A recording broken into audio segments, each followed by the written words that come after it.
দর্শক আসসালামু আলাইকুম, আমি ডক্টর আহমেদ নাজমুল আনাম, শিশু কিশোর নবজাতক এবং শিশু হৃদরোগ বিশেষজ্ঞ। বরাবরের মতো আপনাদের সবাইকে স্বাগতম জানাচ্ছি। দর্শক, গত পর্বে আপনারা দেখেছেন যে ছাগলের দুধ এবং গরুর দুধের যে নিউট্রিশন এবং অ্যালার্জি রিলেটেড পার্থক্য, সেটা আমি আপনাদেরকে জানিয়েছি এবং আপনার বাবুর জন্য সঠিক দুধ কোনটি আপনি চয়েস করবেন সেটি আমি আপনাদেরকে আলোকপাত করেছি। আমি অবশ্যই আপনাদের জানিয়েছি যে 1 বছর পরে কিন্তু বাইরের কোনো দুধ দিতে চাইলে আপনি বিশেষ করে গরুর দুধ বা ছাগলের দুধ আপনি দিতে পারেন। তবে আজকে আমি যেটা নিয়ে আলাপ করব সে একই আলোকেই আজকে আমি আলাপ করব যে গরুর দুধ এবং মহিষের দুধের ভিতরে পার্থক্য কি আছে। তাহলে আপনারা আগের পর্বে আপনারা ছাগলের দুধ এবং গরুর দুধের পার্থক্য জেনেছেন। আজকে গরুর দুধ এবং মহিষের দুধের জন্য যে পার্থক্য সেটা আমরা বলবো এবং কোন দুধ কার জন্য উপযোগ্য সেটা আমি বলবো, যে আপনার বাবুর জন্য আপনি কোন দুধ দেবেন সেটি আপনি আজকের এই ভিডিওটি পুরোটা দেখলে আমি আশা করছি পুরোটা দেখলে আপনার ধারণা হয়ে যাবে এবং আপনি নিজেই সিদ্ধান্ত নিতে পারবেন। আমি আশা করছি ভিডিওটি পুরোটা দেখবেন, অত্যন্ত ইম্পর্টেন্ট এবং ইন্টারেস্টিং হতে যাচ্ছে এই ভিডিওটি। তাহলে আজকে আমি একইভাবে আমরা আজকে প্রথমে গরুর দুধ নিয়ে বলবো, তারপর বলবো মহিষের দুধ পাশাপাশি রেখে। তাহলে আমি প্রথমেই যা প্রতিটারই যে পরিমাণ বলবো প্রতিটারই আগে বলবো গরুর দুধের। তাহলে আমরা বলবো যদি 100 ml বা আধা কাপ যদি আপনি দুধ নেন, যদি গরুর দুধ নেন, তাহলে প্রথমে আমি আসি ক্যালোরিতে, শক্তি, যেটা আমি একটা দুধ আমরা কেন দিই, বাবুর শক্তি পাওয়ার জন্য দিই, নিউট্রিশন পাওয়ার জন্য।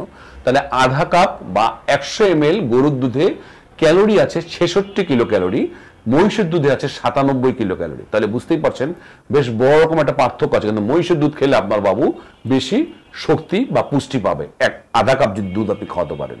সে একইভাবে আপনি যদি ফ্যাটের পরিমাণে আসেন, তাহলে এখানে ফ্যাট আছে 3.9, মানে গরুর দুধে আছে 3.9 গ্রাম 100 ml বা আধা কাপ দুধে, ওখানে আছে 6.9 গ্রাম আধা কাপ বা 100 ml দুধ। তাহলে ফ্যাটের পরিমাণও কিন্তু মহিষের দুধে অনেক বেশি। তাহলে এখান থেকে আমরা কি বুঝতে পারলাম, আপনার বাবুর যদি ওজনের সমস্যা হয় তাহলে আপনি আপনার বাবুকে মহিষের দুধ দিলে তার ওজনের ঘাটতি সেটা কিন্তু কমবে, কারণ ওই যেটা মহিষের দুধে ফ্যাট এবং ক্যালোরি কিন্তু সে বেশি পাচ্ছে একই পরিমাণ দুধ খেয়ে। প্রোটিনের ব্যাপারে যদি আসি, একই রকম ভাবে 100 ml যদি গরুর দুধ খাওয়ান, গরুর দুধে প্রোটিন আছে 3.2 গ্রাম, ওখানে আছে মহিষের দুধে 4.5 গ্রাম। তাহলে প্রোটিনও কিন্তু সে বেশি পাচ্ছে। তাহলে যে তিনটা ইম্পর্টেন্ট খাদ্য উপাদান, শক্তি, ফ্যাট, প্রোটিন, তিনটাই কিন্তু মহিষের দুধে বেশি আছে। সুতরাং আপনার বাবুর যেটি বলেছি, অনেকে আমাদের কাছে বলেন যে স্যার আমার বাবু তো ওজন বাড়ছে না, তাহলে কিন্তু মহিষের দুধ আপনার বাবুর জন্য একটি চয়েস হতে পারে। যেটা খুবই ইম্পর্টেন্ট ইনফরমেশন যেটা আমি জানাতে চাই, এই দুটো দুধেই কিন্তু আয়রনের পরিমাণ ভেরি লো। অর্থাৎ আমি বারবারই মনে করে দিচ্ছি, ছাগলের দুধের ব্যাপারে আমি কথা বলার সময় বলেছি, অনেকে আছেন অযাচিতভাবে, যেটা আমি বারবার মনে করেছি, দুধ নিয়ে আমাদের একটা এই উপমহাদেশের সাবকন্টিনেন্টে আমাদের একটা অন্য ধরনের একটা কি বল প্যাশন আছে, যে আমরা মনে করি দুধ না খাওয়ালে বোধহয় হবে না। তাহলে আমি আপনাদেরকে মনে করে দিতে চাই, একটা বাবুকে সারাদিনে আমি গত একটা ভিডিওতে বলেছিলাম 18 থেকে 20 আউন্স, আমি বলবো 18 আউন্স দুধই সারাদিন একটা বাবুর 1 বছর উপরে বাবুর জন্য যথেষ্ট। 1800 ml মানে অ্যারাউন্ড নিয়ার আবার 540 ml, মানে একটা আধা লিটার দুধ আপনি যদি সারাদিন খাওয়ান তাহলে কিন্তু সেটা যথেষ্ট। সেটা কিন্তু দুধ এবং দুধ জাতীয় খাবার দুটো মিলেই।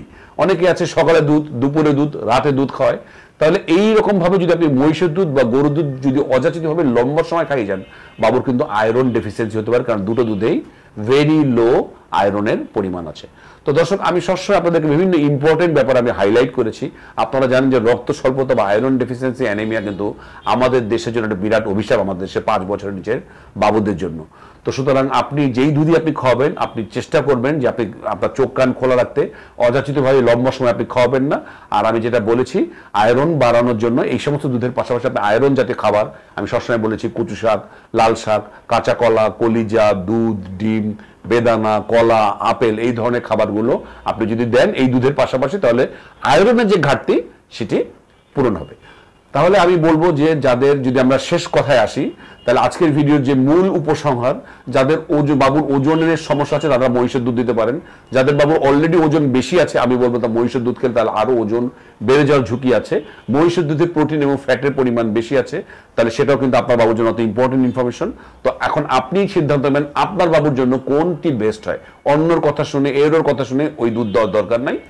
আর আমি তো বলবো যারা বুকের দুধ খেতে পারে তাকে অবশ্যই 2 বছর পর্যন্ত বুকের দুধ আপনি চালিয়ে যাবেন। তো দর্শক, আজ এ পর্যন্তই। আজকের ভিডিও নিয়ে যদি কোনো কমেন্টস থাকে কমেন্ট সেকশনে জানাতে পারেন আপনারা। পরবর্তীতে নতুন কোনো ভিডিও দেখার জন্য আমন্ত্রণ রইল। সেই পর্যন্ত বরাবরের মতোই আল্লাহ হাফেজ।